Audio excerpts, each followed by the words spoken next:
Da-da-da-da-da.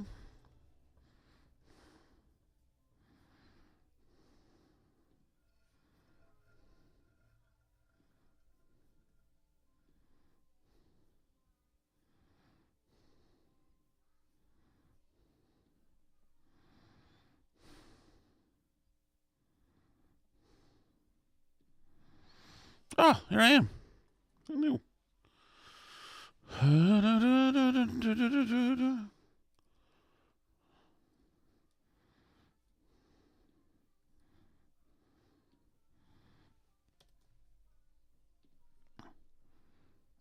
All right. Where do we start? Okay.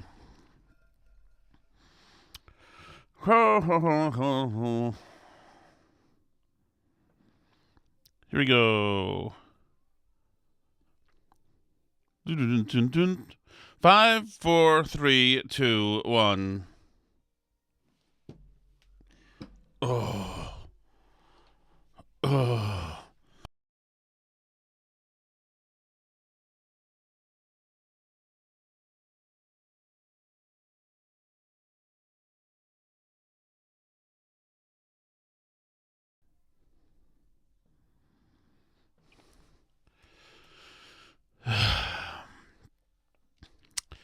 Here we go. 5, 4, 3, 2, 1.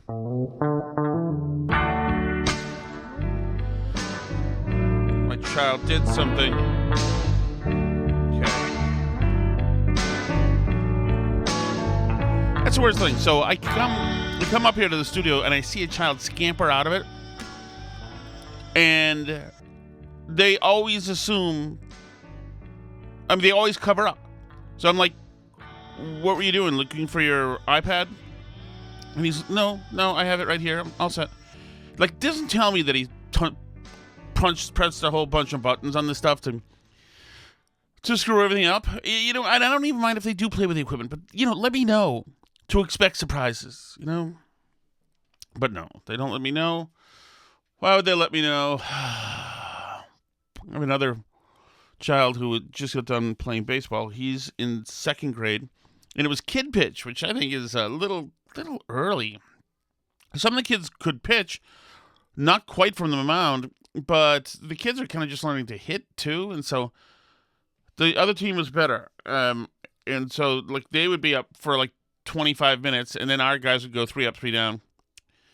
And once again, this is 8-year-olds, but my son's very upset because he's not awesome at catching the ball or when a ball comes to him, and he's not awesome at hitting the ball. And his swing needs a lot of work. And he's very upset, and he's emotional and angry. And I had the same thing with his bigger sister, who then got to be good, and with their little brother, who just gave up on baseball. But it is such an interesting thing, and it's my own fault. It's a failing as a parent. It's that my kids just don't naturally know how to play any sports. They don't know what to do. And they don't, when we don't really have sports on. Alice has bought some package now, so we'll put baseball on. And we'll put on the Pats when it's that time, so that if one of them, like this 8-year-old probably could be a good football player. He's kind of like strong and stocky. But they don't know anything. They don't know, and they don't know why they're not awesome at stuff. Because some of the kids are awesome, but those kids are kids who are sports kids, whose parents have sports on all the time. Those kids know, like, I can't name a single Red Sox player. Mookie Betts, I don't know. Win Remmerschwall, I don't know. But when I was their age, I sure could, and I bet most of you guys definitely could. And I loved baseball. I was never not throwing the ball or trying to play baseball, and I got good at it. But I started off sucking, just like all you guys know. And girls know, that you start off by sucking, but they don't think so. My daughter had a big crash out like 6 years ago at a batting cage, and she was mad, and my son was mad, and I yelled at them so hard in the car. I was so angry at them because they both were terrible at swinging the bat in the batting cage, and they couldn't do it, and then they were angry and upset, and their feelings were hurt. And I was rip bleep in the car. And well, first of all, first thing I did is I batted, and I'm a big fat old man, and I still hit well, and I hit like well compared to them, because like you guys, back in the 70s and 80s, I was learning to hit and doing it again and again and again and again and again and again and again. And so you have fundamentals, but now kids just like, oh, how come I'm not good at this? You're not good at it because you're on your effing iPad, which is my problem. It's my fault. You're on your effing iPad, playing Roblox, where all you have to do is hit a couple of buttons. But like my daughter broke through.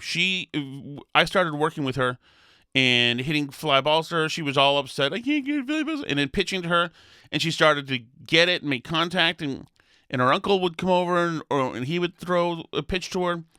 And she started to like get on a roll, on a bit of a tear, and then we sent her to a place to help her hit even more. And then she became great. Now she's on the varsity team at Fauntleroy. I don't play her because she's a freshman, and they just need human beings to run the bases. But it's just like amazing. People, it's not amazing. It's my own failing. It's a failing as a parent.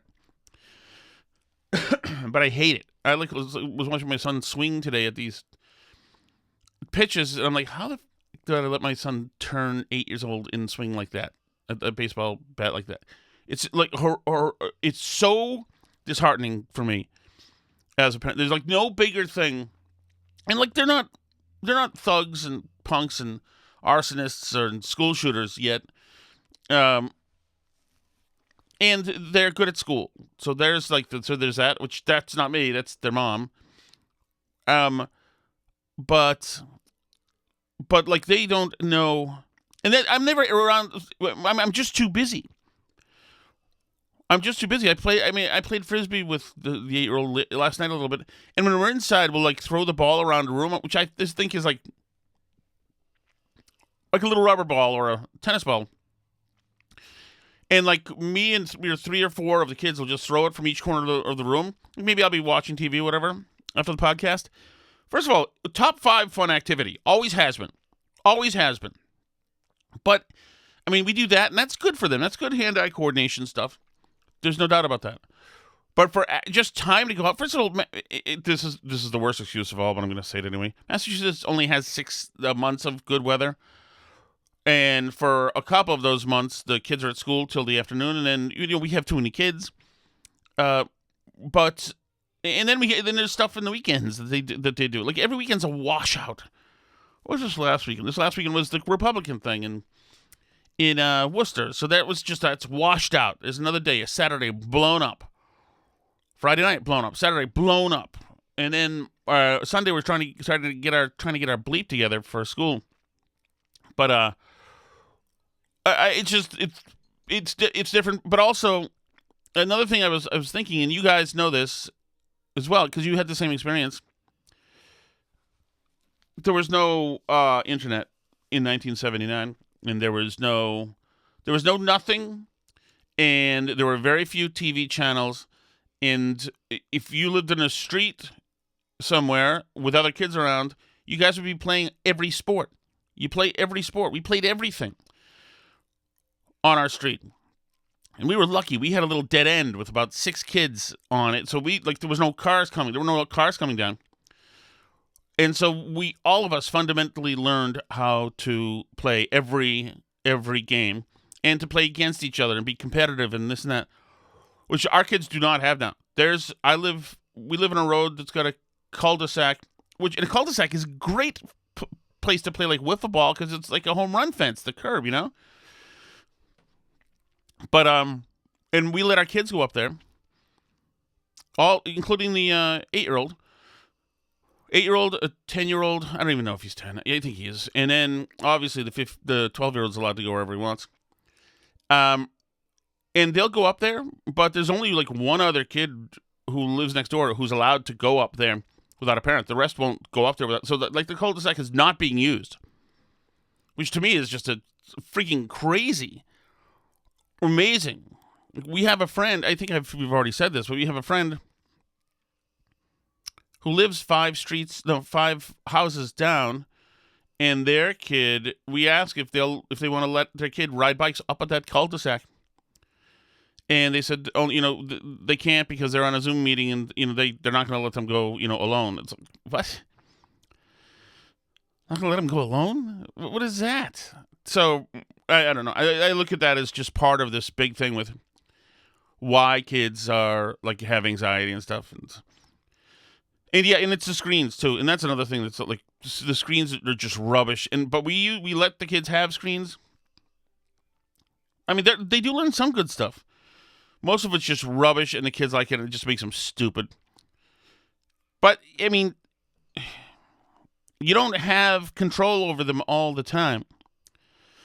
But yeah, we're failing a little bit there too. But so that's my story. All right, let's get to.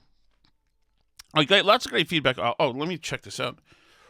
On my picture on Facebook, I appreciate that, by the way, from some of the folks I used to work at when I was a concierge, including a very attractive woman who acknowledged me.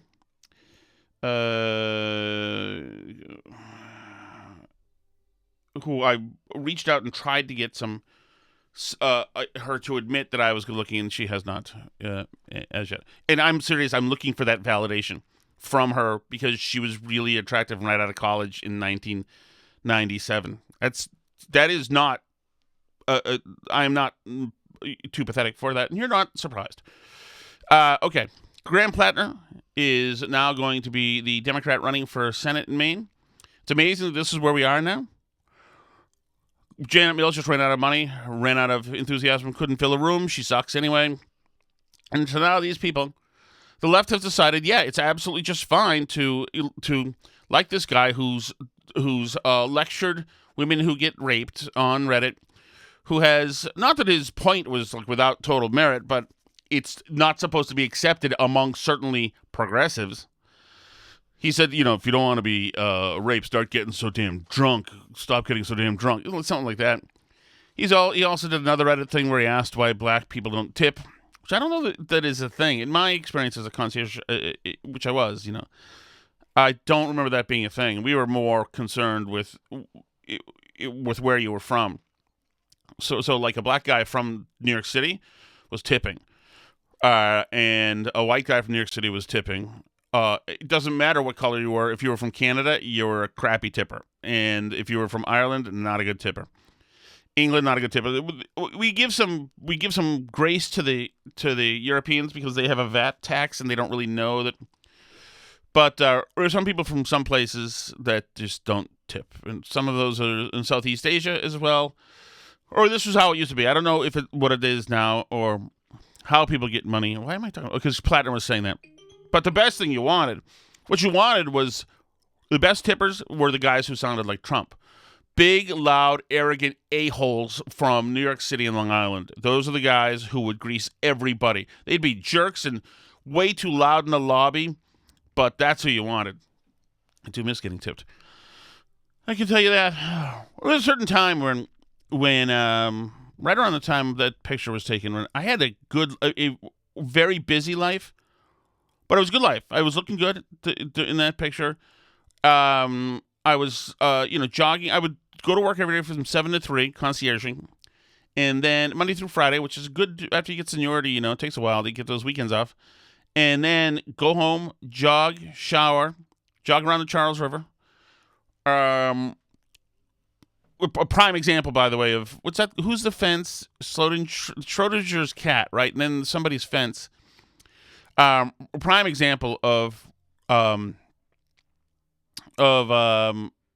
stupid politicians doing stupid things, because if you jog around the Esplanade, what you're really waiting for, especially when the weather gets nice, is that outer strip of grass that's right on the water, because that's where all the beautiful women are in bikinis and laying out, and obviously that's where you go. For you ladies, there's men out there too, so there you go. But and so that's like, it helps you jog, and it's like wonderful scenery because it's beautiful women, and so and of course, right before I moved away, Menino planted a whole bunch of trees along that strip. Like, great. The natural fauna beauty that is gorgeous young BU co-eds are now going to be moved off of that spot because you're an idiot who had to plant trees there. Does anybody think of anything? Frig! Oh, this has got to be the dog. Okay. There's an unpleasant smell in the studio right now.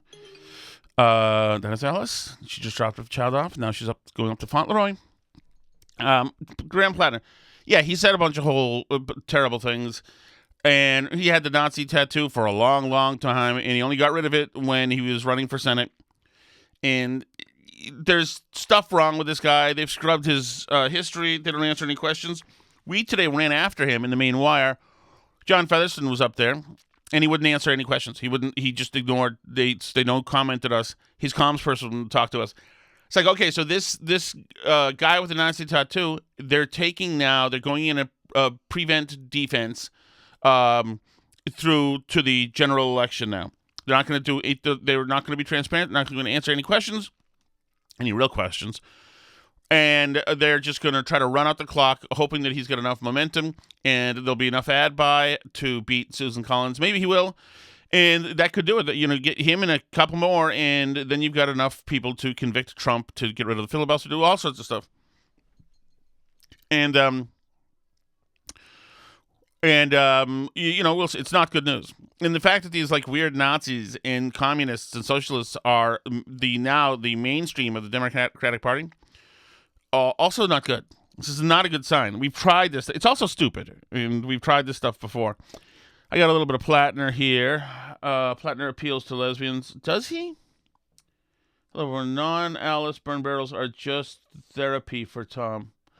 I think Alice burn barrels are also therapy for me. I get to look at a pretty woman, too. Win Rimmerschwall. Was he a pitcher? That's a good frigging deep cut anyway. Cheswick, give me that. Yeah, the man with the Nazi tattoo. Okay, let me see. Let's get a little side here. So the left is in now. It's a denial now. Now Nazi stuff is okay. Everything has context. Nazi stuff is okay. Stop asking questions. And so that's what we're doing. And don't complain about it, because it's absolutely just fine. It's just fine. Where is this guy? I sent this to me. Where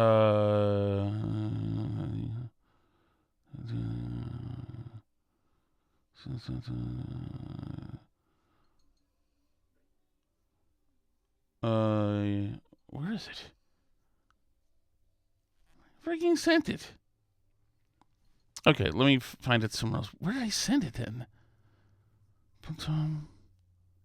Send it to Alice Shattuck. Okay. Huh. Okay, let me find it. It says Plattner. Anyway, it was somebody explaining away Plattner and saying, he said sorry. He said sorry. He was in combat, so, it messed him up. It's like, okay, a lot of people are in combat. Very few that I know got Nazi tattoos. Very few. Oh, here it is. It's Chris Van Hollen, Senator Chris Van Hollen. He's the guy who likes to have dinner with all the wife beaters. The dude has not had a Nazi tattoo. I mean, let's be clear about what's going on here. I mean, how do you view that? I mean, it seems to be at least somewhat disqualifying in traditional. Certainly historically. So look, I mean, let's take a couple issues, including the comments he's made in the past. I mean, he's been very clear that he went into combat on behalf of the United States. He went through a really rough period, PTSD type period.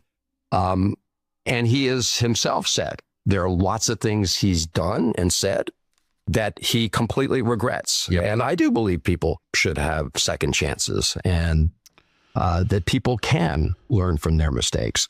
And I think he's been doing that. Okay. Well, that's fine. That's fine. But, he signed on to the ideology. And he's not done anything. You don't know anything that he has done to change his ways, ideology, or thinking at all. At all. When he was on Reddit, he was freely speaking without any ramifications as far as he knew.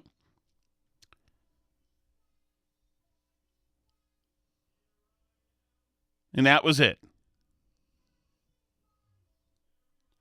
So we'll see. I kind of feels like it's kind of Plattner's day against Susan Collins. It just feels like it's Plattner's story to tell these days. And so, like, the part of me, I guess the emotional part of me, feels like it's his to lose. That said, Susan Collins is no slouch. She has got a lot of good constituent services, so she has affected a lot of people's lives, and they like her very much. There's also going to be a lot of money poured in there, and you're going to get this guy who's already waged war with leadership, Democratic leadership, who's just going to go in and be a grandstanding pain in the ass in the Senate, versus Susan Collins, who is on the Ways and Means Committee.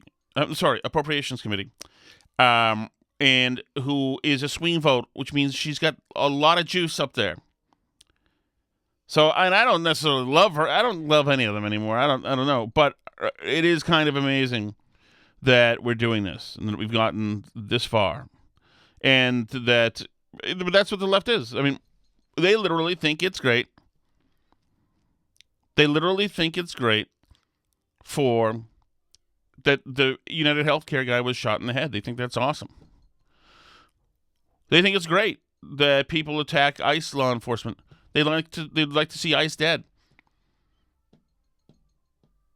They think this guy who ran into the correspondence dinner is cool. One of the reasons why that clam bake ran in there is because he saw the fervor, saying, "Wow, this is now what you do. I'll be a hero." And for a lot of people, he is.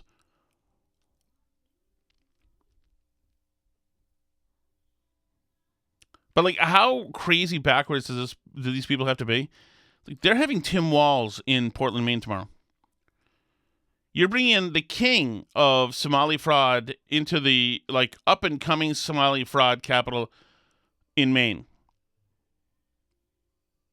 What does Tim Walz do to excite people? Like, other than being, in my opinion, the most closeted gay man in politics, like, what does he do? Like, what is he? I can't make casseroles. I just white guy stuff. I don't know spice. Look, what is that? How freaking beta do you have to be? Weird guy. Freaking weird dude. All the trips to China. And what is he doing for Democrat? It's amazing. I don't know these people. I don't know these people at all.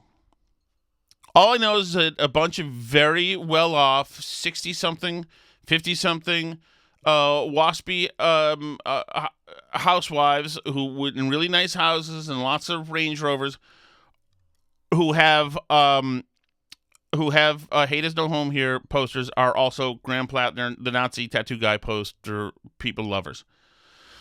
And that's who they are. All that matters is really that it's because Trump is bad. Trump is mean. And as long as it's not Trump, that's all that matters.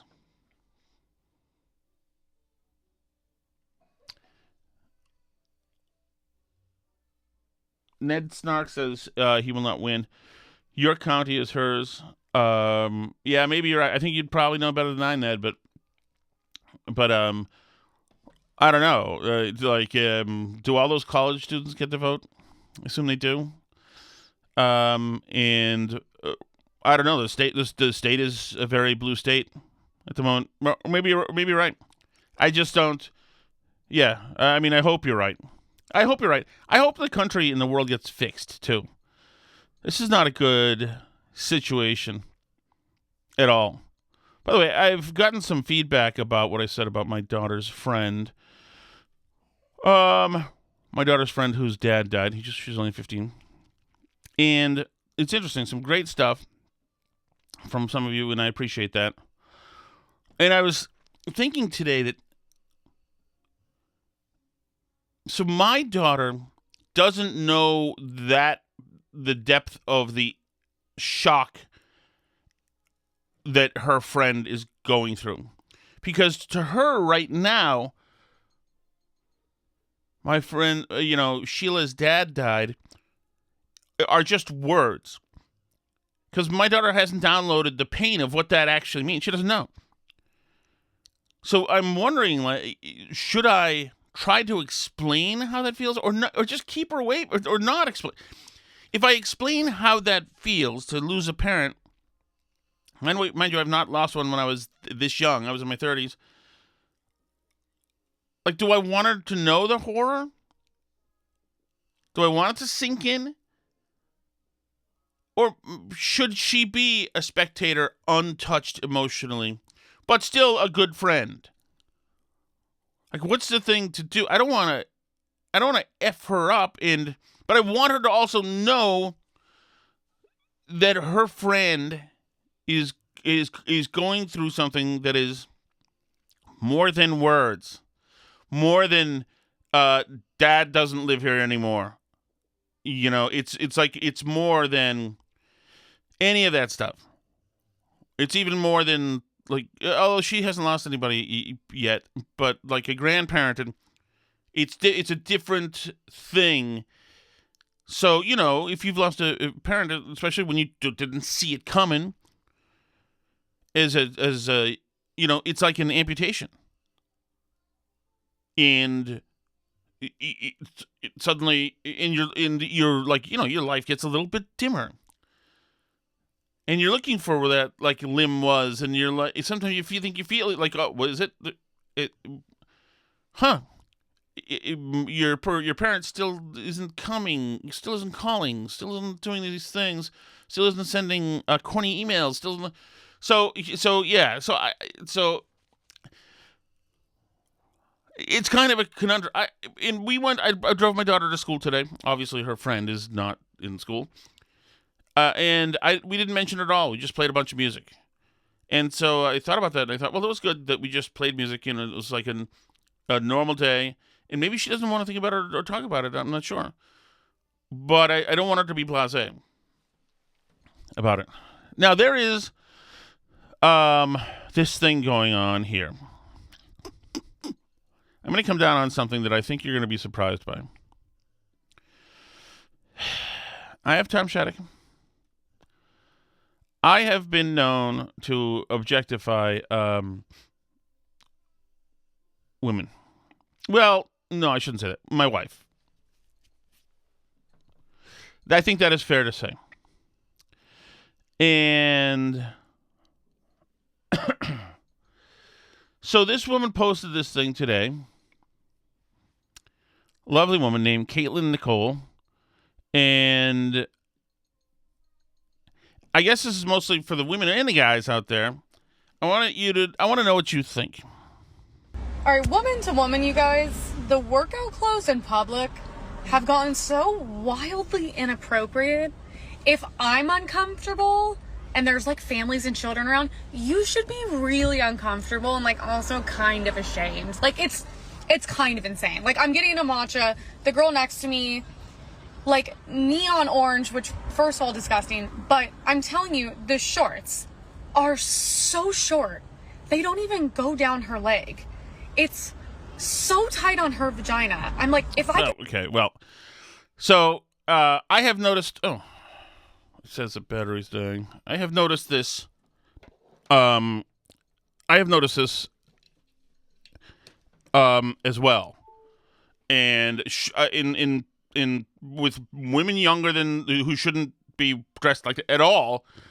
But...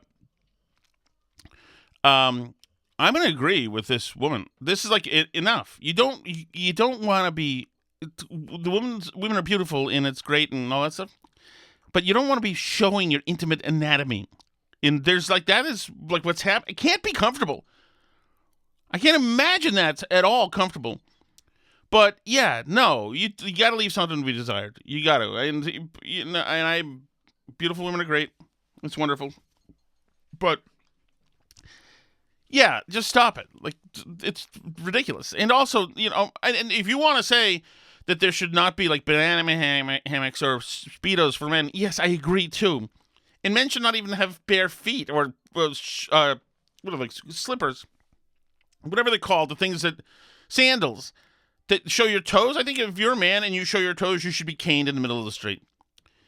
So I think it should work both ways. But this is there's a way to do it. There's a way to do it, and I think we hit peak.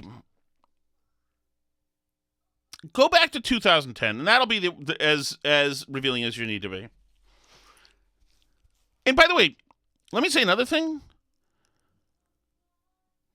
There's nothing sexier than a lovely woman in a sundress, regardless. So, like, it doesn't take the people who've been making fashion clothes for women of the West for a few hundred years know what they're doing. There's a reason. They know what they're doing. So I'm making this dictate that I think that we should be careful with this. All right. Julian Phil say she'll figure it out. Could be too soon to broach the deepness losing a loved one or parent. She'll be able to connect the dots on what it would feel like should she lose you or Alice. Well, maybe she'll be able to connect the dots. I think that you're never really prepared. It's weird that they wouldn't teach a class on that. It's like, while we're doing a home ec and how to grease a cake pan, can we also do the how to not getting credit card debt and how to change a tire and what to expect when a parent dies? Can we do that somewhere here? It seems to me that'll be like really good information. But I don't think we're going to do it. Let me check my notes here. Thank you to everybody who's saying that they want Alice back. Oh, this is The View. Sonny Hostin is upset now because the Voting Rights Act is pushed back because the Supreme Court said you can't split up districts based on race, which is actually something bad for black people, but she doesn't know. This country. I can tell you, as a black woman, that my father was born in 1949. He remembers segregated schools. He remembers segregated water fountains. He remembers that he did not have full civil rights. And he told me when I turned 40 years old that I was the first person in his family to enjoy full civil rights. And he is still alive today, and I am still alive today, and I have been discriminated against. And now I have to tell my children that they have less civil rights than I did when I was born. That's true. That is disgusting. So can you imagine this small brain tart scaring her child like that? So first of all, she doesn't. That doesn't exist in this country. It just doesn't exist at all. It's systemically, there are some things that are unfair to blacks, and those are all done by Democrats like Sonny Hostin. What you've got to worry about as a black person in this country, and by the way, as a black woman, is not a qualifier of any bona fides, of any kind of elevated wisdom whatsoever. Okay? It just doesn't do it. But she's a spoiled, rich American brat kid who wants to cry racism because she makes you feel more, it's easy, you don't have to define it, it makes her feel elevated and more special. And it's funny, if this is such a racist hellhole, why so many black people from around the world are trying to get here. Because in the rest of the world, when racism happens, it's really racism. And it's really bad, and it's really brutal. But all she is a spoiled American girl. Like everybody around the table, these are midwits and spoiled American people who have absolutely, utterly nothing real to say, nothing real to offer, and they're just simply vacuous vessels. All right, should we get to the chat? Is it 30 minutes? Okay. Let's go to the chat here. By the way, for those of you who are just checking in for the first time, who might not be Patreon folks, hello. And for the Patreon folks, I love you. Nice to see you. If you are a non-Patreon folk and you're watching this, you can get this every night. Sometimes there's a co-host. We'll see if Alice wants to do it Sunday. I don't think she wants to. I can tell you that telling me that the show's not as the same without Alice, or you don't like it without Alice, or I really need to get Alice, or that is unhelpful information to me. I appreciate it. I understand the sentiment. I agree with it, as a matter of fact. There are some ways in which I think it's a more efficient and sharper show when it's just me. One of the reasons is because I can do it when I want, rather than having to wait for her. But the other thing is, but I generally agree with you. But I wish that Alice was my concubine, like Jabba's slave Leia. But she is not. She has free will, and she's able to do what she wants to do when she wants to do it. She is absolutely as free as I am. I don't like it. I wish that I was in charge and that she had no rights. And the good old days were here again. They are not, and she is. She has. It's her own choice as to whether or not she wants to do the podcast, and she's doing other stuff, and she's enjoying her time with her kids a little bit more. So you can reach out if you want to Alice, because the person you don't have to convince is me, because I'm convinced. You need to reach out to Alice. She has DMs, and you can read those DMs, or you can just tweet right at her and beg her to come back on, and whatever it takes. But I am not. I can make no difference. I have pled my case. And that is it. All right, let's go to the chat, shall we?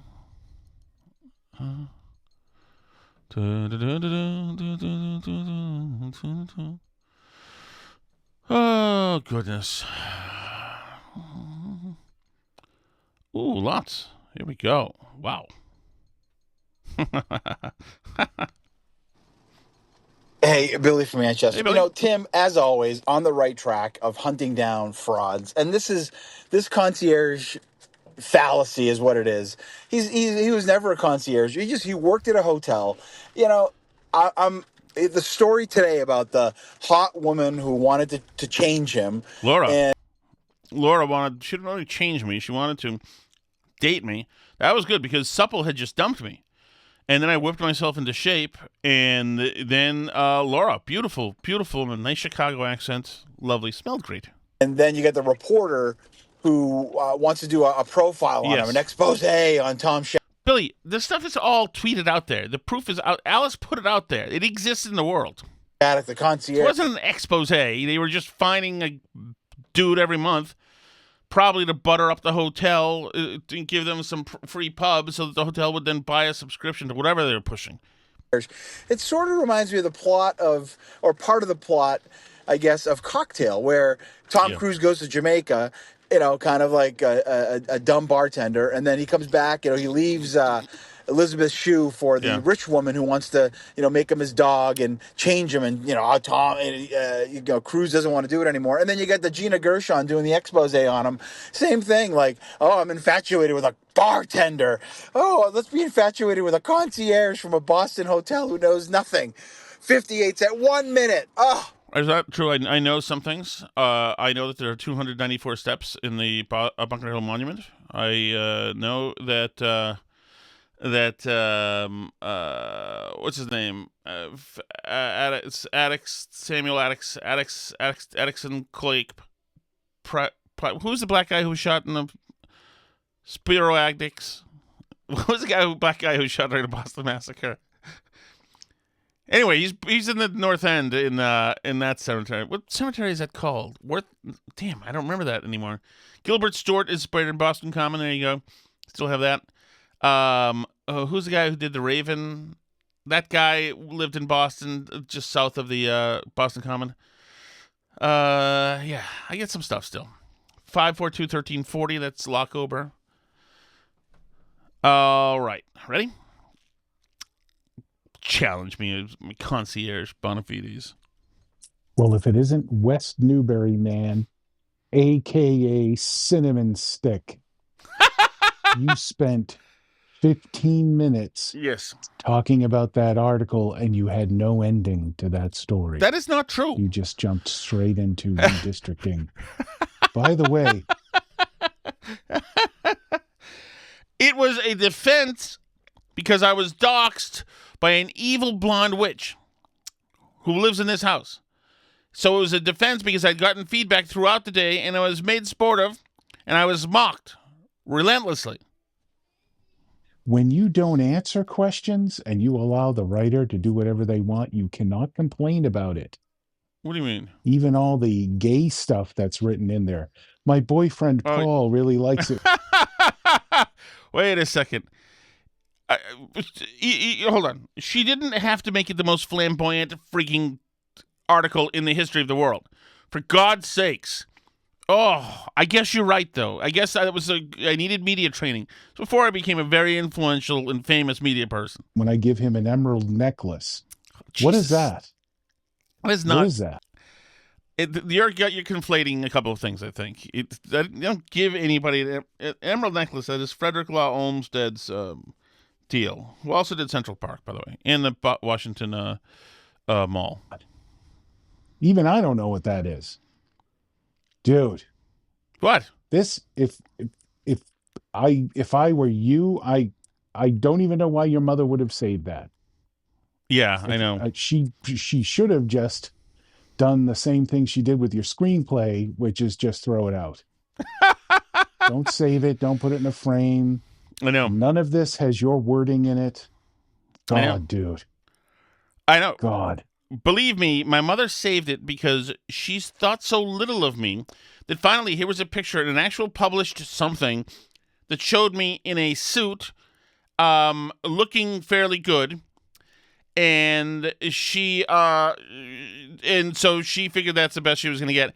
I also, at the time, my ratings with her were up because I had some girlfriends, and the hints that I could be on path to have a child someday and a wife. She liked that, I think. So yes, she had that because she thought I was pathetic. I think that's well. Although once I got into radio and I introduced her to radio people who she had listened to for years, then I was off to the races. Then mama's boy, baby of the family I was in Clover. Hi, Billy from Manchester, Hey, just Billy. for those that don't know and can't hear well because you're 80 years old. But is this, I don't want to go after old people, but does this hen really want to go down this road where I'm wrong on everything? I mean, hens are men, aren't they? Or no, they're not. Roosters are men. I'm not going to say it. I can't do it.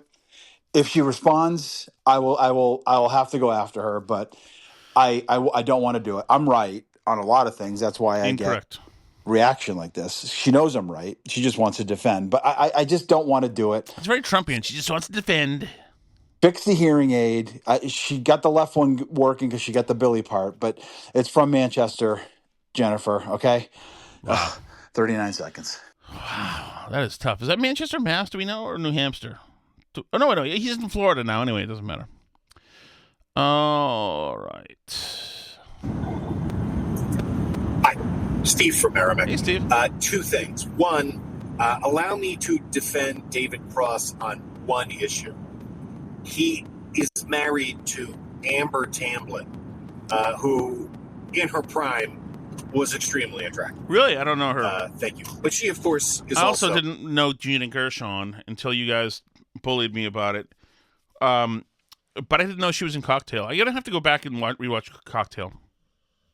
Now a lunatic. But having said that, thank you.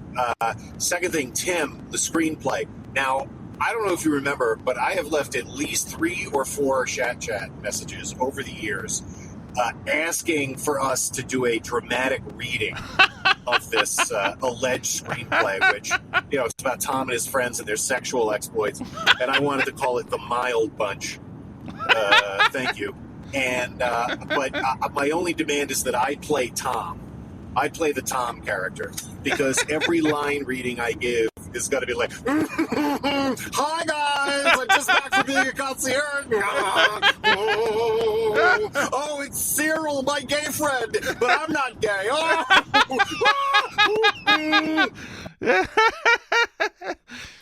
Yeah, Cyril Riker. He was gay. He was a German of Indian descent. It's interesting. Big guy too. Yeah, I think he unfriended me. Steve and his projecting friends came up with some names, some titles that my screenplay was called, and they've come up with it. Here's a list: Concierge on the Roof. I don't know what that means. Is that like Fiddler on the Roof?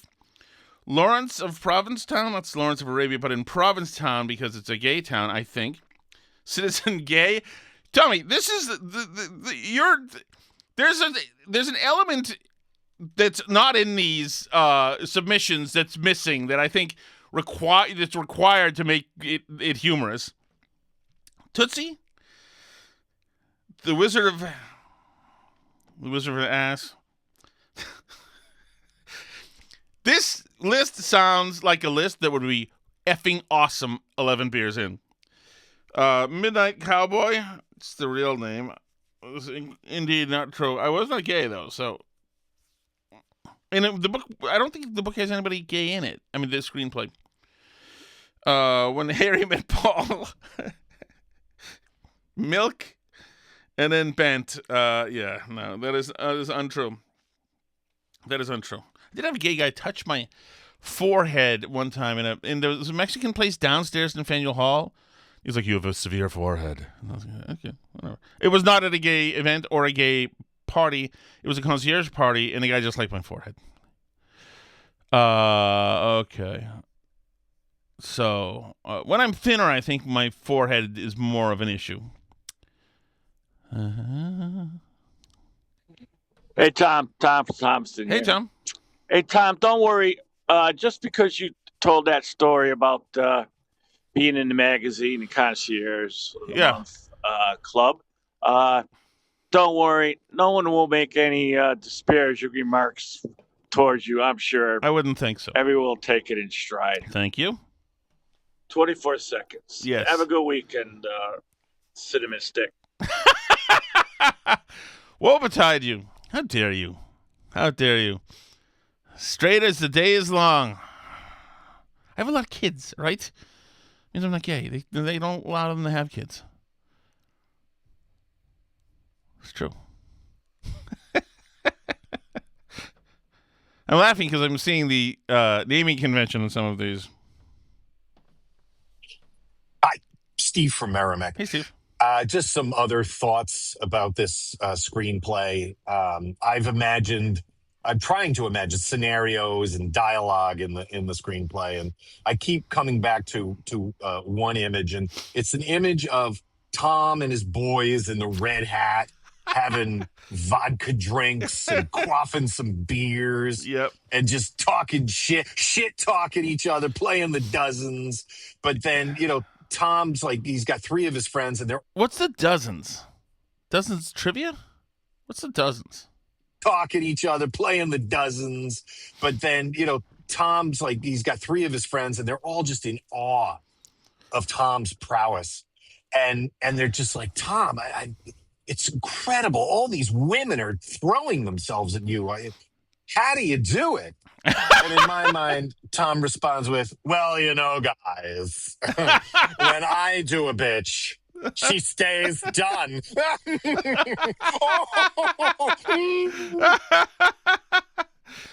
So that is not true, but you started to get near some of the self-indulgent aspects of the character I was writing. Which, yes, he was a tool to compensate for the real Tom. It's so, if you guys read this and then you came over here and shot me in the head, any jury would let you off, and rightfully so. Terrific. Hey, Tom Thompson here. Hey, Tom. Hey, on that election night show, I believe you brought Alice and the kids down, and you did drop out early because you had a 3-hour drive back home. Yeah. So I believe that's why you left an hour or two early. It matters what election night you're talking about. There was the one that was Connecticut governor election where they got blown out. But the one that was president with Trump, that one we stayed over. We were in Avon staying over. I do miss those free hotels. I got to say that. That was nice. And, yeah, you and Reese are great. That Brian guy is a tool. He keeps saying he's a moderate, and it's so ridiculous. He's such a liberal. But you and Reese politely spanked his ass. And then when you left, Reese even got more into it with him. Because Reese was kind of new, didn't know you guys at all. Yeah. And he just destroyed Brian's comments. Well, 48 seconds. Yeah, no. Well, so Brian is great. He's a great guy, and the thing is, if I were program director of that station, he's not a pussy. Brian, he's actually he's a good debater, a good arguer, and kind of an alpha. He really is. But in the role, he's just. I mean, they don't want that morning show to be I'll tell you what they don't want that morning show to have rough edges. They want it to be an interview show, and so that's what it is. If I had it my way, it would be me and him or somebody and him just going at it, you know. But all you need to know is this: is that the guy, the GM of the place. When I was like, I was only there for like 4 months, and I knew that he had done work in Boston, and he said, "So what's going on, Tom? Like, what do you think?" We talked. He just wanted to get to know me, and I said something about like how like I thought that Kirk and Callahan did a great job, and he said, "No way, that's the wrong kind of morning show. That is nope." Everything they did that is the wrong kind of morning show. That is wrong. We don't know anything. I was like, wow, this guy is like, he must have hurt their feelings something. Maybe they worked together. I have no idea. But that kind of tells you the direction they wanted to go to. They also like it was. I'll tell you some things now. I had Steve Robinson on, and I promoted it on TikTok by saying Steve Robinson is on to talk about the crazy politics in Maine. And Odyssey Corporate saw my tweet, said that we don't call things crazy or make fun of mental and emotional disabilities, and that I'm to take the tweet down and never do it again. And my program director called me and told me this. Really? Okay. And there were a couple of other things like that where I was like, but by my second contract, I was like, these people, they just weren't. I was doing more with my hours. And like it wasn't real appreciated by like they didn't like love they didn't love my kind of show, really. And so like they would say we want to go local, and so I would watch hours and hours and hours of school board meetings and this and that, and grab all this great audio out of it. But it takes hours to do it. And they like the audio might be on the school somewhere fighting, you know, in Enfield, Connecticut, fighting about the trans curriculum, whatever. And I'd get a call saying, "Why are you still talking about this? Why are you still talking about this? What talk about something else?" And I'm like, it's a local story. It's literally residents that I'm playing here. And I remember one time they did something like that, and I shot back. We got a text like, first of all, you shouldn't text somebody in the middle of their freaking show and blow up their show plan. But I got a text and I said, "Okay, what should I talk about?" And they said, "There's plenty of things to talk about." Oh, I said, "Oh, that's great because I've had trouble finding one. Can you just give me one?" And they couldn't. I thought, "Oh, there you go. This place ain't real." So I do miss going to the studio there. I forgot to mention this yesterday. It's a nice feeling, you know, having a producer in front of you. A lot of times, if you're remote, the producer doesn't give a, and it's just totally true. And I used to despise when Michael Graham would be out and some dudes would be remote and like they were always the feeling sucked. But the other thing that's cool is that, you know, if you're in a real station, then to the left, on the glass on the left is the news guy, a real human being news guy doing news like a radio way, and you've got the guy in front of you and the producer doing something, and sometimes there's a third guy, and like when the place is buzzing and it's alive, it's fun, but that's just not. It's just not how it is really anymore, or at least. Those days are gone. Like when I was at 96.9 and RKO in the old days, 20 years ago, the place was buzzing, so it was good. All right. There is absolutely no way that you trashed that screenplay. Nobody's buying that, Shattuck. Yeah. You know, you get it squirreled away. You probably get it in, you know, between a couple of rocks and the fieldstone foundation of the house. And you put on your bathrobe and your leg warmers and you go down there late at night and you just sit there and you scribble some updates and notes. There's no way you got rid of that. We need to see this pronto. Well, it's not a bad point, Tim. I guarantee you that there are some copies of it in, I think I had it actually, kept it in a briefcase, which is also just an a-hole move. And because we made a bunch of copies because we kept changing it, and then we would send it out to Hollywood so that they would cut us a huge check, which oddly enough never happened. And then we had to send one out because we did join. It is in one person's hands somewhere, or was. Massachusetts had like a Massachusetts film agency or something, and they had a contest. They might still do it every year, and we sent it into the contest. And I don't think we weren't eliminated in the first round. I think we might have been in the second round. And the comments were great. I wish I had the comments because they were like, these guys are really misogynist. I thought, there's a lot of that in there. We were using the screenplay to express some of our frustration over the fairer sex not hooking up with us a lot. So, yeah. So, yes, it was definitely, you talk about this being therapy without Alice, that screenplay was therapy for our inability to hook up.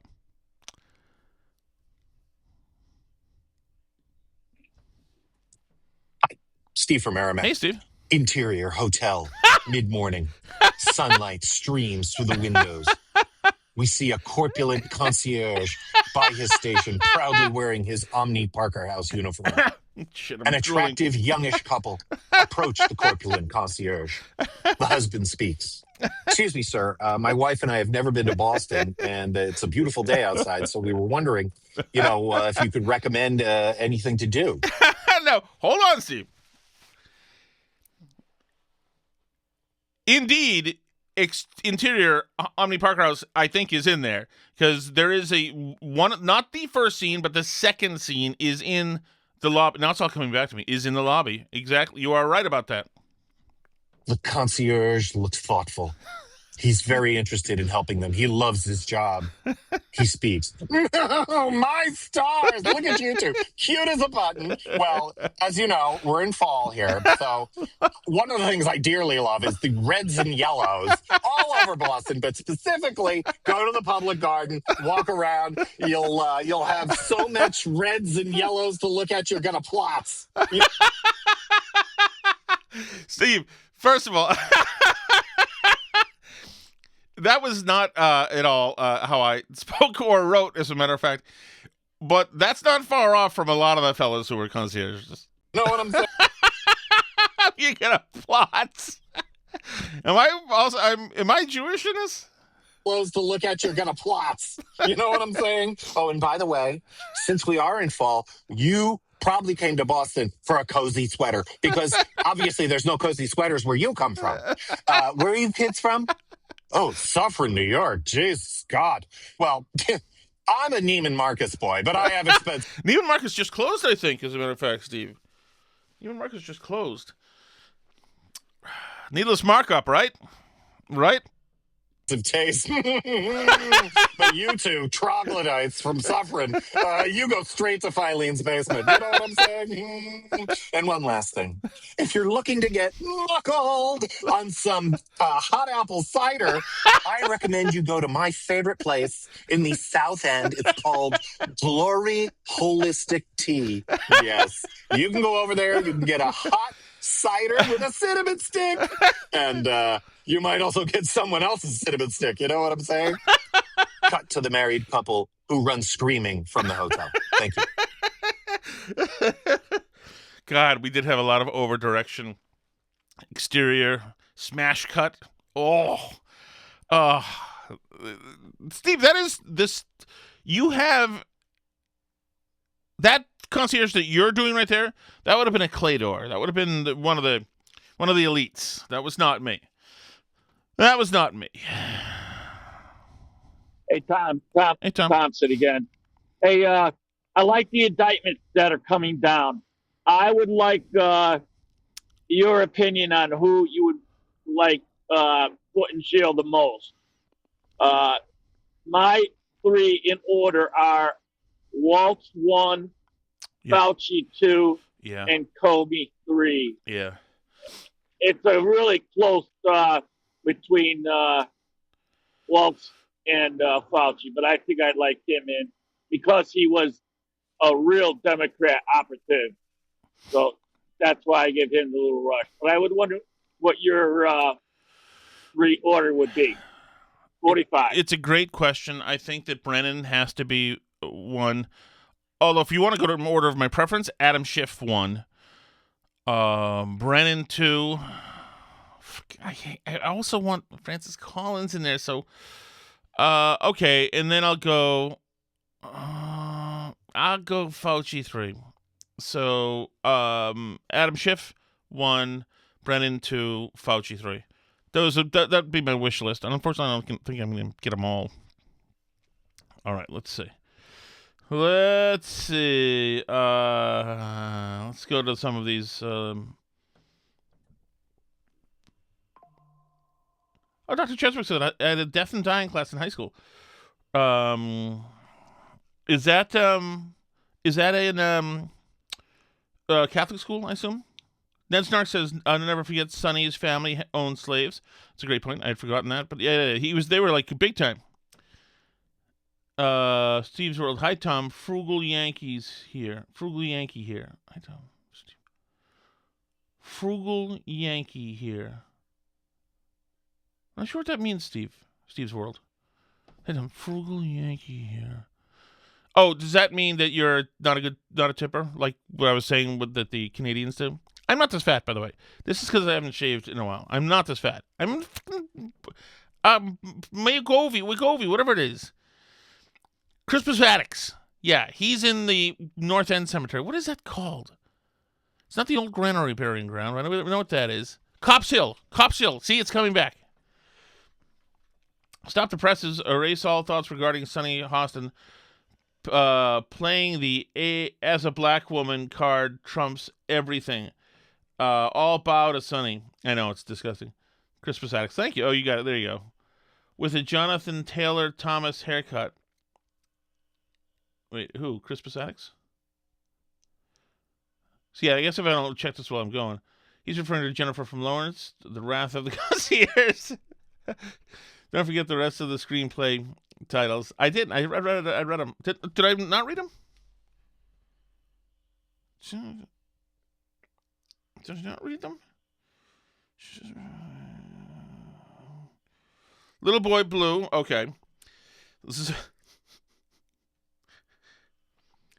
It's funny. I was thinking about Andrew Dice Clay, and I'm going to work him into a parallel to if he were president. Like, you wouldn't be surprised if you hear him talking like Andrew Dice Clay. Zorro, the Wicked Gay Blade. I forgot about that. All the President's Femmes. This is good. Like Water for Homos. I don't know what that means. This is like, are you guys all doing this after 11 beers? Requiem for a Dick and Glory Holes. Let's see. I think that's it, right? That's all. That's the rest. Those are good. Some of those are good. Oh, I'm going through the thread with these guys here and looking at all the teachers, these monsters who had 3-hour sex with 25-year-old teachers with 17-year-olds. Man, what monsters they are. Incredible monsters.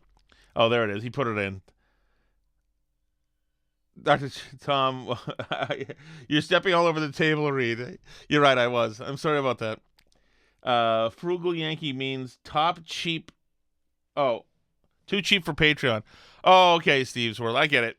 I'm too cheap for Patreon, too. Although I do follow. I didn't even remember that I did. I pay for Jerry Callahan. I quit paying for the fifth column, and I pay for some other.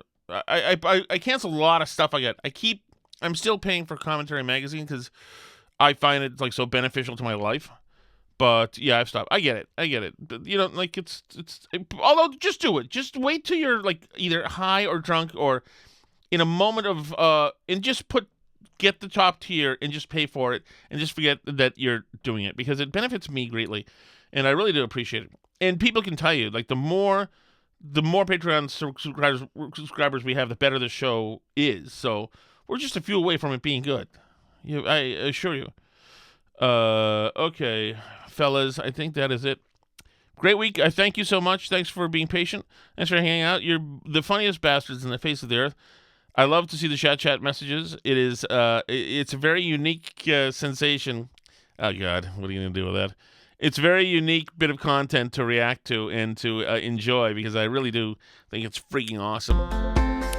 And I hope your week is good. I'll see you. I'm behind on 2 food shows. I will see you Sunday. And I'm on tomorrow at 4 p.m. on the Maine Wire. Lots going on in Maine. There's been a whole bunch of shootings that none of the Democrats want to talk about, and they say, no comment.